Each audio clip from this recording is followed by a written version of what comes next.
Welcome to another episode of Start the Week with Wisdom. I'm your host, Bridget Burns from the University Innovation Alliance. And today I am really excited to bring you a leader in the field who I think is not just going to help us think differently about higher education's role, but also the different ways that we can help improve outcomes and support other educational aspects of the educational spectrum.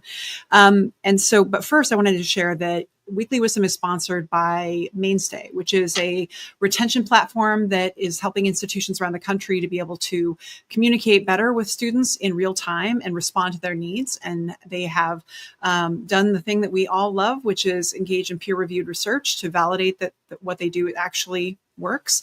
You can take a look at mainstay.com to be able to see some of the additional research, but just at Georgia State alone, we've seen that they were able to dramatically decrease summer melt and be able to improve retention. So take a look at mainstay.com to learn more. It is also sponsored by the Carnegie Corporation of New York, who's a longtime sponsor and friend of the UIA. We are super grateful for their investment and support. So today, I'm really honored to bring forward Dr. Carole Basile, who is at what used to be called Mary Lou Fulton Teachers College, but is actually now the dean of ASU's Mary Lou Fulton College for Teaching and Learning Innovation, who has a 30-plus year career in education, in higher education, and innovating in a variety of different places. Right now, what she's doing is some really incredible work in I would describe as education innovation within higher education innovation. And I think that she's going to be able to bring us a really fresh take on what we can do and how we affect the rest of the continuum. So first, please welcome Dr. Carole Basile. Thanks so much for being here today. Thanks, Bridget. Glad to be here.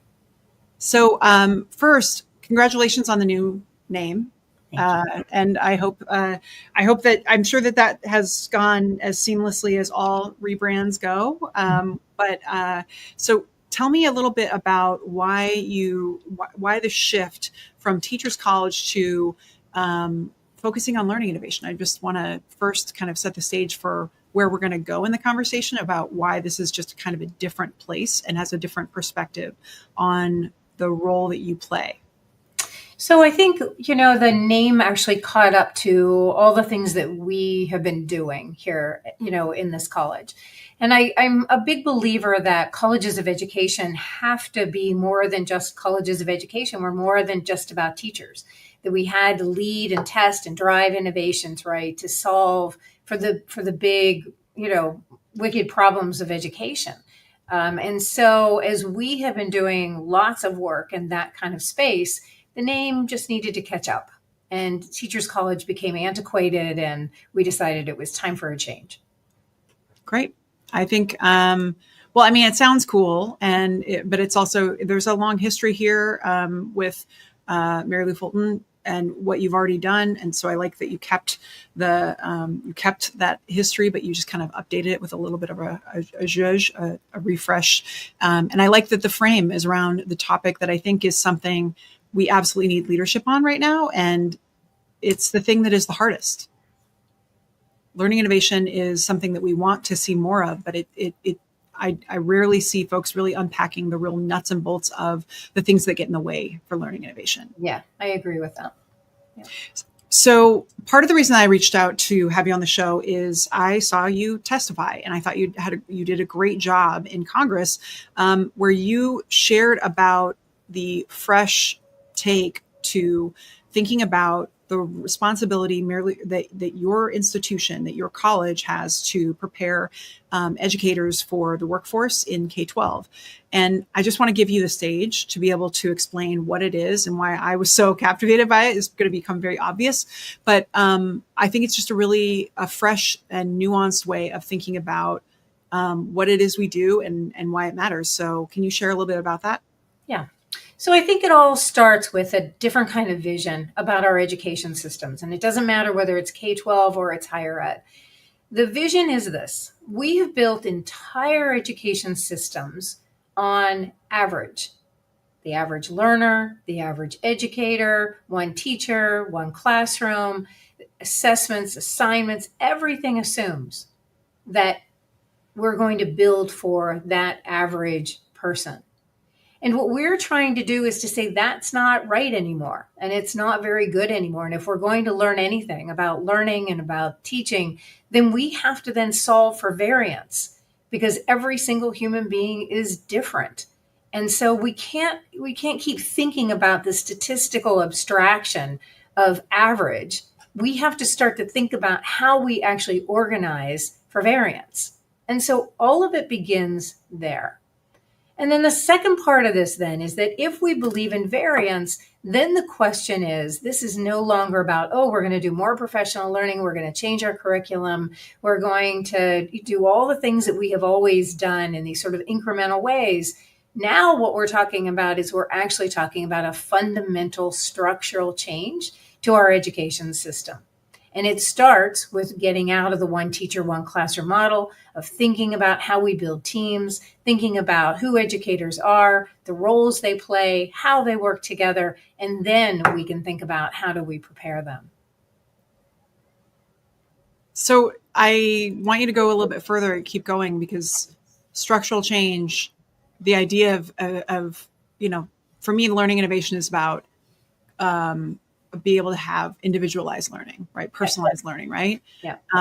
But K-12, it's a whole new, that's a whole different world. What you described that I was so captured by was this reframing of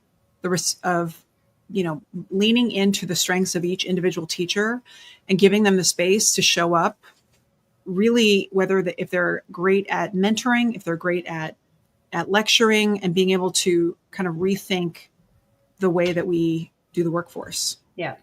So you can imagine a grade level of teachers, right? Let's say 4 teachers. It could be elementary school, it could be secondary, it doesn't matter.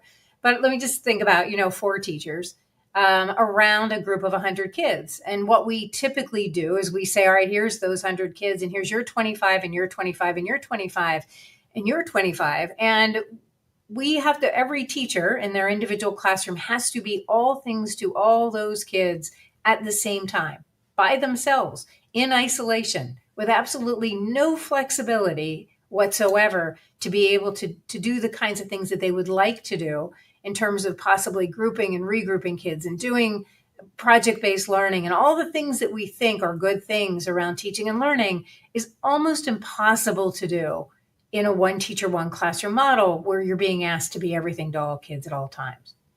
So what we've said is, what if we take those same 100 kids, we think about those 4 teachers, we think about the expertise and the experience of those teachers, because let's say one has been teaching for 12 years and they're great at teaching math and reading and, but science is really not their thing, or they really don't understand about integration or doing project-based learning.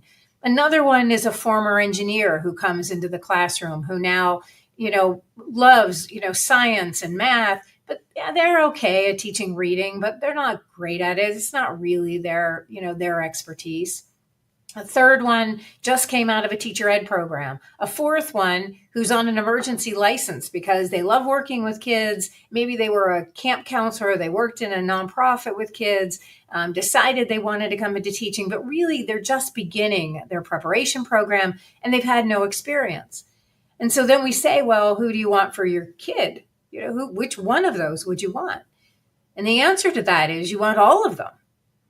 And so then we start to see how we can start to build teams, how we can actually look at who the kids are and say, who do those kids need? And what experience and what expertise do they need from these educators? And then we start thinking about, well, maybe it's not for educators. Maybe what we need is we need actually social work experience, or we need language experience, or we need something else based on who these kids are. And then you add technology, and then you start thinking about, who's leading the team. And then there's cross-team leaders, and then everything starts to shift. In business, organizations change all the time. Somebody leaves and we say, oh, here's I'm sorry this person left, but it's an opportunity to maybe bring somebody in with different expertise, or we reorganize. And we do this all the time. We do it at the university all the time. But in schools, that doesn't happen. And so this idea now of strategically staffing around a group of kids based on who the kids are individually, not on the average, not on the statistical abstraction, right, of average. Now we start to think about variance. Now we can start to think about, well, how do schedules need to change? What is it? How do people start learning from each other in real time? How can a teacher take off to go to the bathroom, or to go to some professional learning, or to go to their kids' show at their school? Or how do we create a more flexible environment? So at the end of the day, what we're saying is this is not only a better learning environment for kids, because now we can start to dynamically group and we can think about what that looks like in a different way, but we also have a better working condition for the educators who are there. So all of these things begin to happen as we think about structural changes, not just program, project, activity changes. And that's been what's really been at the crux of what we're doing. I love how you, first off, just the fresh way that you're thinking about this, but when you you used the word workforce development, it just, around for teacher prep or for K-12, I don't think I've ever heard anyone use that term. And we're just coming out of COVID, where it was very clear there was a burnout. There were major issues. You got phone addiction happening in schools. You've got truancy issues. You got changes in state policy that make it so that teachers can't actually do anything when students are just not showing up for class, in all these different complex issues. And then to think that you were zooming up and thinking about workforce and making, and these big, broad, strategic frames. Where did this come from? Like where did you get this idea? Because this is years of thinking about very fresh. Yeah, years of thinking about this, right? And it's also important. I my first 15 years of my life, my working life, were in business, and so we thought about workforce all the time. And so this is, we looked at this and we said, wow, this is not about teacher shortage, and it's not about some of the things that we continually talked about, retention, recruitment. Everybody had a retention committee, and how are we going to recruit more teachers and all that. And you look at this and you say, well, this isn't any of that. It's not about teacher shortage. It's not about recruitment. It's not about retention. It's not about, kids not coming to school. It really is a workforce development issue. It's about who are the people in the teaching profession today, and how do we start to think about how they're utilized and how we deploy them, and, who they are and what kind of roles they play. And then where is technology in all of this? And all the things that you just named, we think we're beginning to see that it solves for a lot of these issues that we have been concerned about for a very long time, because it changes the structure of what schools look like. And so that's this is something that other, technology thinks about workforce, other disciplines, other fields think about workforce all the time. Education never thinks about workforce or workforce development, because we just think about teachers and the average and all those kinds of things. And so this was a way for us to really step out and say, this is, when you really get to the heart of all of this, it's a workforce design, workforce development problem. So I do want to talk about the innovation, the technology piece here too. That if you look at it this way, how is that changing your thinking about online versus in person? Is it, or is it not? I'm just curious, because I also... They're all modalities, right? They're all tools. And so what you're trying to do is you're really trying to drive this idea of how do we make sure that every learner, every educator is on a path to make, to make sure that they are getting to where they are thriving and they are reaching their human potential, both educators and learners. And so technology then it becomes a tool to be able to help us to get there. And so we're seeing different models of schools where people are using technology at the student level, obviously AI, in order to personalize, in order to start to think about how kids learn, or the pace that they learn, the way that they learn. How do we actually know what they're learning, how they're learning? AI is a game changer in terms of assessment as we start to look at inputs instead of outputs, so that we can actually see how kids are solving problems, how they're thinking, what the questions are that they ask. That's, what their logic is, all the things that we've been wanting to expand in terms of how we assess and think about broader assessments. And then there's also at the teacher and the educator level, lots of products now that are coming out around how do we help teachers group and regroup kids based on formative assessment. And they can do that, right, very, very quickly, because now we've got AI to help. How do we have AI that helps us to think about the strengths of teachers, the needs of kids, and start to build teams that actually make sense based on experience and expertise? And so there become ways then within classrooms that teachers can begin to use AI and technology to actually solve some of the systems problems that they've been having, let alone how do we create personalized education plans for every child, right? IEPs are cumbersome, but with AI, with technology, they become less cumbersome. Curriculum becomes less cumbersome. And so then at the systems, the higher level systems level, the HR kind of systems level, as we think about school systems, now we can start to also think about how does it start to solve for some of those kinds of problems as we think about staffing differently and who the educators are and where are the industry experts that can come in and help as adjuncts and who are paraprofessionals and how do they advance and how do teachers advance. All these kinds of things now are possible with the technology because the technology helps us to move further, faster as we think about some of these things in terms of how we manage that workforce. So I think it's becoming probably obvious to our listeners why I brought you on. As I heard you talking about this, I was like, why is no one thinking about this in terms of higher ed? Like you've taken just a different altitude and a frame of looking at K-12. This framing around workforce is brilliant. But then I'm like, okay, clearly, if you're already doing this and you're doing it the scale you're doing it, I think that we could learn from you about how we could rethink tapping into the expertise of every faculty member and their own inclination, whether it's research, teaching, mentorship. There are all kinds of different, every teacher has their own inclination, their own strengths. And so so that is my selfish reason. Mm-hmm. But in order to get there, I think it's really important for people to understand that you're not just like talking about this. So what are you learning from pilots? From what I recall, you are not just like, doing a tiny little pilot over here in the corner. You're actually talking about doing this, implementing it with lots of students. I believe it was Mesa School District. Mesa started. Kyrene actually had the first school. Mesa took it and scaled it to about 42 of their schools. Right now, we're in about 150 schools in 17 states. So we're impacting about 27,000 students nationwide.